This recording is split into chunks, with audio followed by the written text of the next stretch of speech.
Salam alaikum. Sesuai dengan tema kita pada malam hari ini, yaitu cinta Nabi Muhammad kepada umatnya. Ya. Sebelum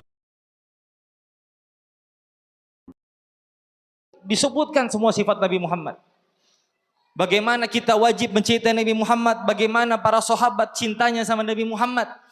Saya mencari bab tentang cintanya Nabi kepada umatnya, nggak ketemu. Kalau cinta umat sama Nabi, berhamburan di kitab itu. Cintanya sahabat, cintanya Abu Bakar, Umar, Utsman, dan semuanya banyak.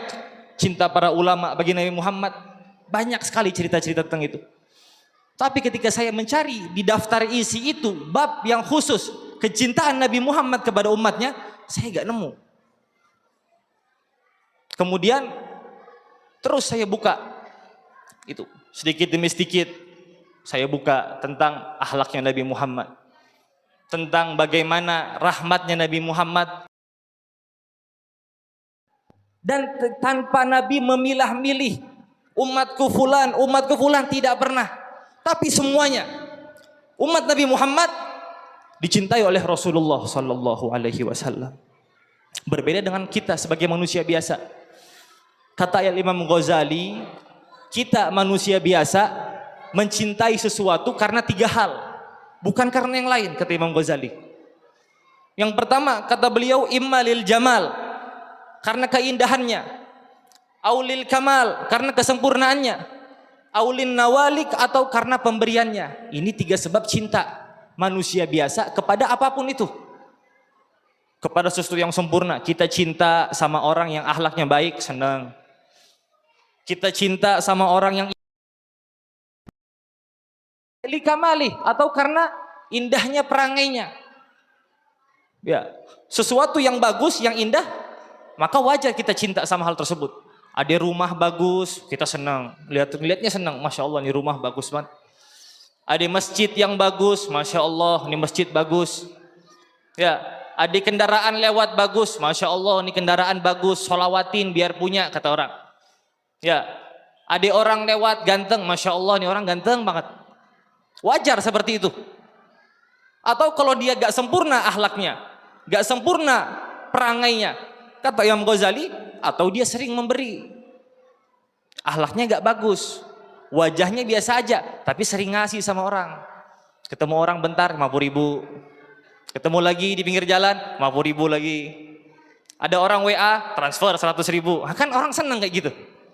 Tiap hari silaturahmi, assalamualaikum tiap hari. Besok lagi, assalamualaikum di WA. Cuma dijawab, cuma ngirim salam aja dikasih uang sama dia. Senang kita sama orang seperti itu. Ya, jadi kata Imam Ghazali, cintanya manusia biasa terhadap sesuatu karena 3 hal tadi. Kalau bukan karena dia indah, dia sempurna akhlaknya. Kalau bukan karena sempurna akhlaknya, ya berarti dia sering memberi kepada yang lainnya. Tapi cintanya Nabi Muhammad kepada umatnya tidak terbatas. Bukan karena 3 hal tadi, bukan. Mau kita sebagai umatnya Nabi bagus akhlaknya, Nabi cinta sama kita. Mau kita sebagai umatnya Nabi Muhammad berbagai macam ras, watak, dan tubuh macam-macam, Nabi cinta sama kita. Mau kita sebagai umat Nabi Muhammad sering memberi loman, atau kita biasa-biasa aja, atau bahkan pelit, Nabi Muhammad tetap cinta sama umatnya Rasulullah Sallallahu Alaihi Wasallam. Bahkan dikisahkan saking cintanya Nabi sama sahabat beliau, Nabi Muhammad ketika mengunjungi sahabatnya yang sakit, yaitu Sa'ad bin Ubadah, Nabi Muhammad menangis melihat sahabatnya nangis. Menangis Nabi Muhammad. Sahabatnya terbaring karena merasakan sakit.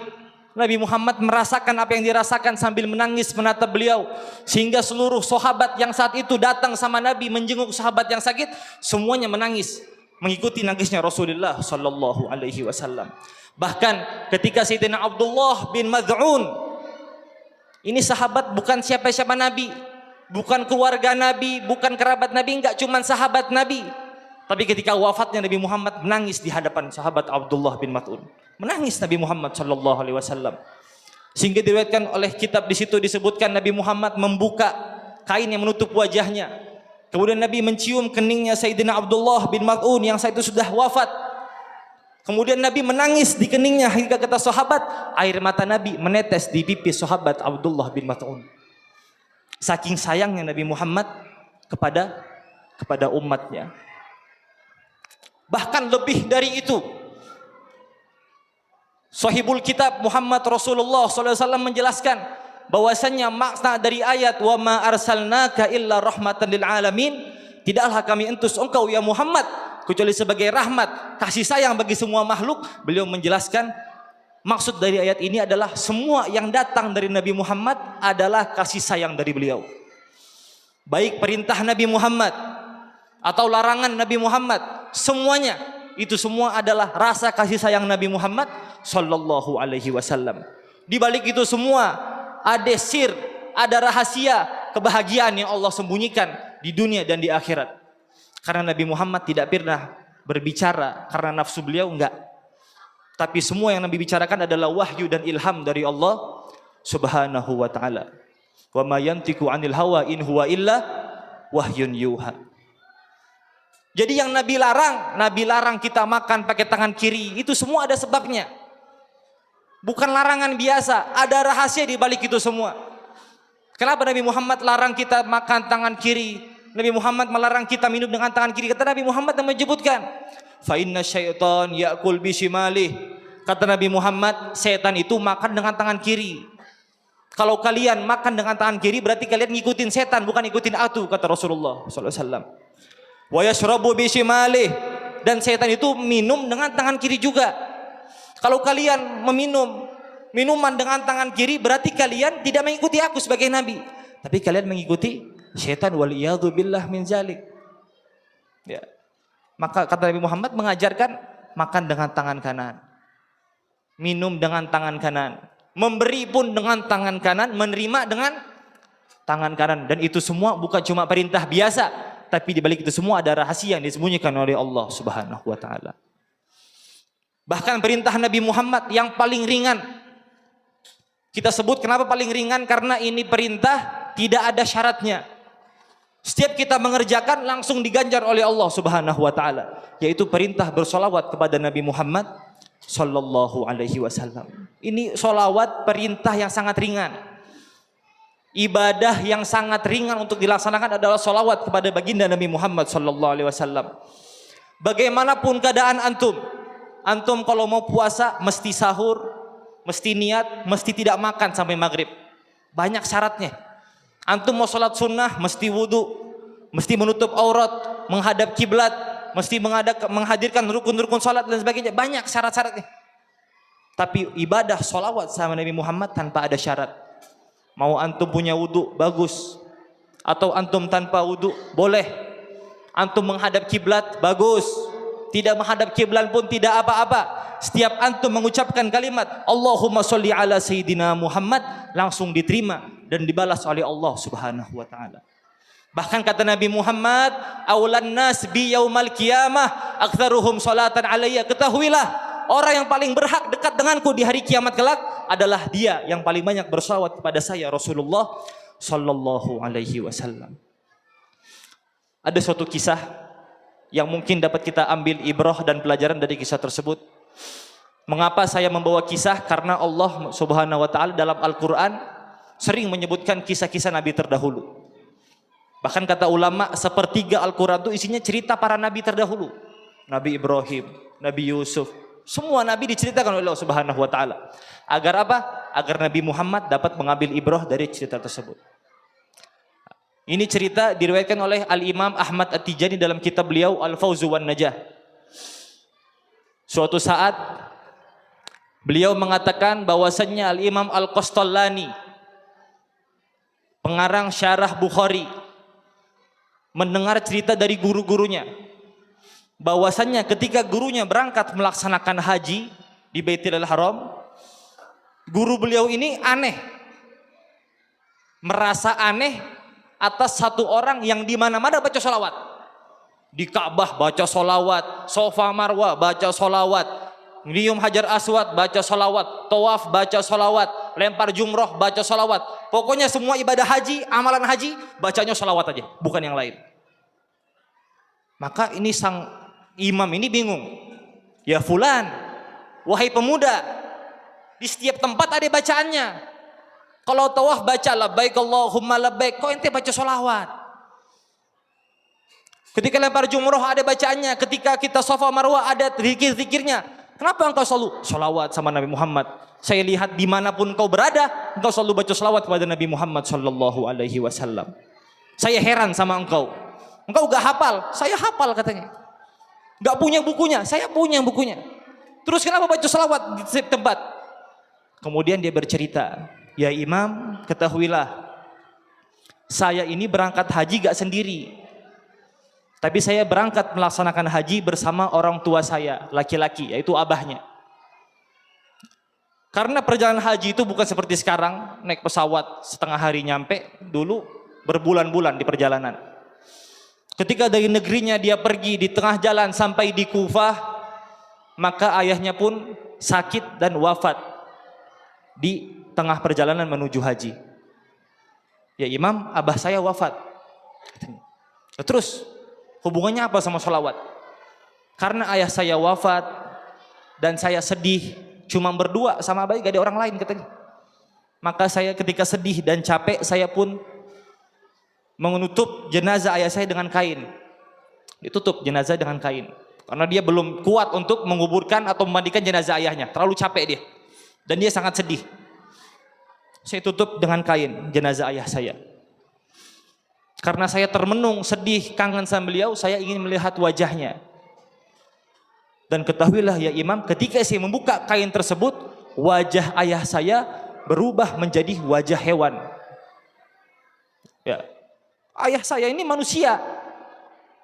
Tapi ketika meninggal dan saya ingin melihat wajahnya, saya buka, ternyata ya Imam, wajah ayah saya berubah menjadi wajah hewan. Saya tambah sedih.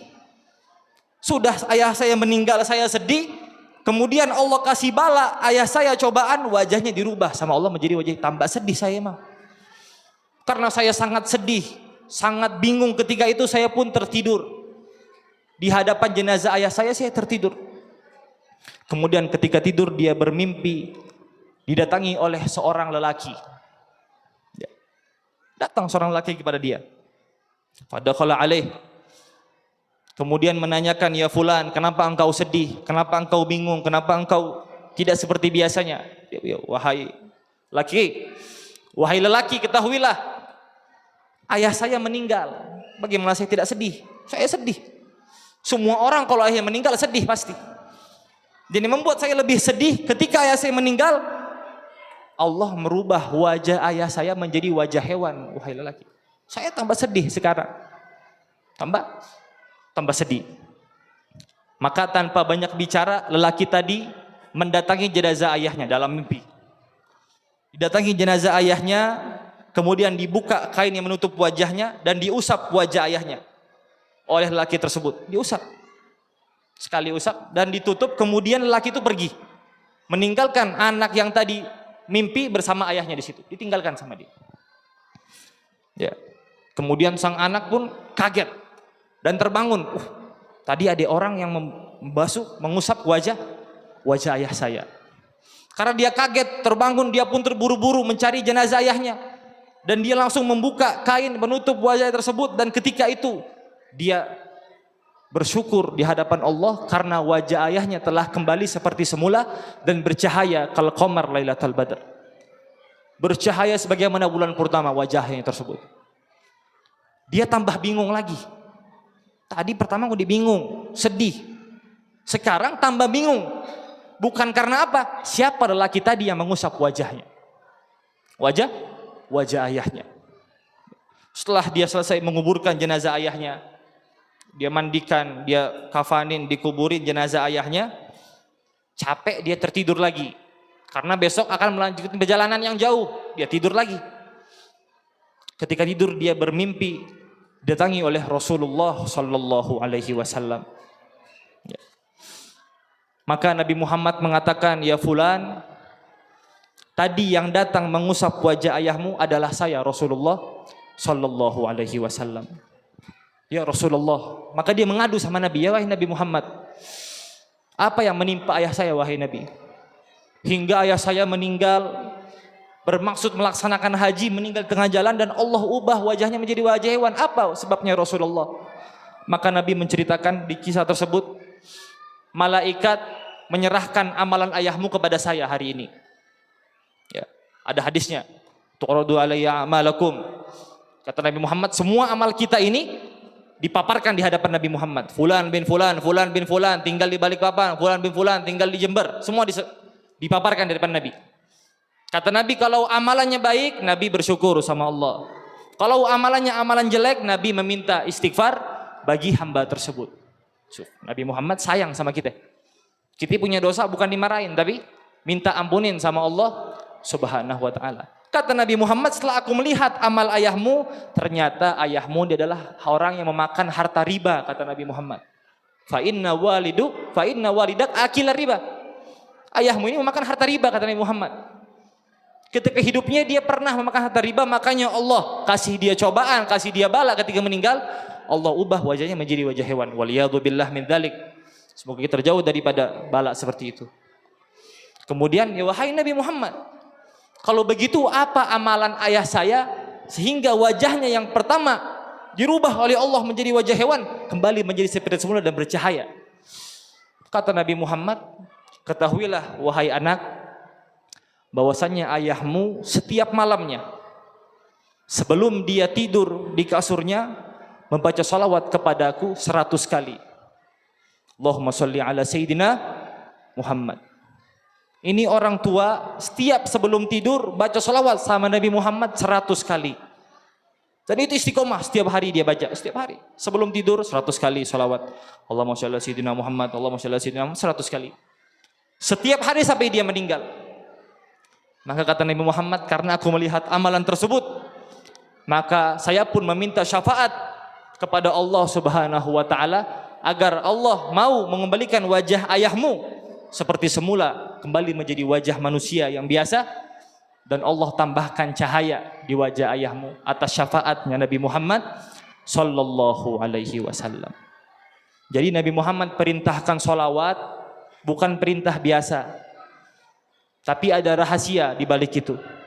Ada keutamaan di balik itu. Bahasa sekarang ada rewardnya. Ada bonus di balik bacaan sholawat kepada Nabi Muhammad sallallahu alaihi wasallam. Kalau itu cuma bacaan sholawat, bagaimana jika hamba baca istighfar, membaca tahmid, membaca zikir, apalagi ibadah yang wajib, sholat 5 waktu, puasa Ramadan, yang punya harta wajib zakat dizakatin, yang punya rezeki lebih, masya Allah, alhamdulillah, berangkat haji. Di situ, di setiap semua amalan itu terdapat rahasia dari Allah Subhanahu wa ta'ala bagi setiap hambanya yang taat kepada Allah Subhanahu wa ta'ala. Mudah-mudahan kita semua menjadi hamba yang selalu lisan kita basah membaca salawat kepada Nabi Muhammad sallallahu alaihi wasallam, menjadi hamba yang pantas mendapatkan syafaat Nabi Muhammad fid dunya wal akhirah.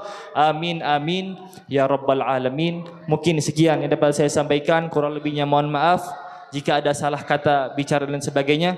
Rabbim fa'fa'na ibarakatihim wahdinal husna biurmatihim wa amitna fi dariqatihim wa mu'afatin minal fitani. Thumma assalamu alaikum warahmatullahi ta'ala wabarakatuh.